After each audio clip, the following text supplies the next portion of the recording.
বন্ধুবান্ধব হারালে আফসোস না করে আকাশের দিকে একটু তাকিয়ে মুচকি হেসে আল্লাহর প্রতি সন্তুষ্ট আদায় করুন।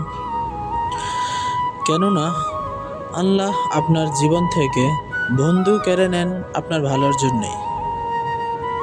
মনে রাখবেন, আল্লাহ তা শুনেন যা আপনি শুনেন না, আল্লাহ তা জানেন যা আপনি জানেন না। আপনাকে নিয়ে আপনার পেছনে কোন বন্ধু কি বলে, কে আপনার কতটুকু ভালো যায়, এসব আপনি না জানলেও আল্লাহ কিন্তু ঠিকই জানেন।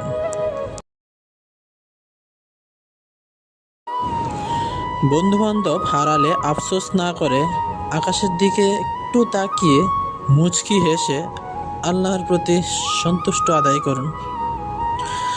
কেননা আল্লাহ আপনার জীবন থেকে বন্ধু কেড়ে নেন আপনার ভালোর জন্যেই।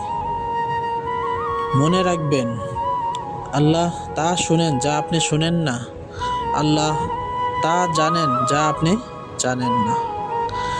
আপনাকে নিয়ে আপনার পেছনে কোন বন্ধু কি বলে, কে আপনার কতটুকু ভালো যায়, এসব আপনি না জানলেও আল্লাহ কিন্তু ঠিকই জানেন।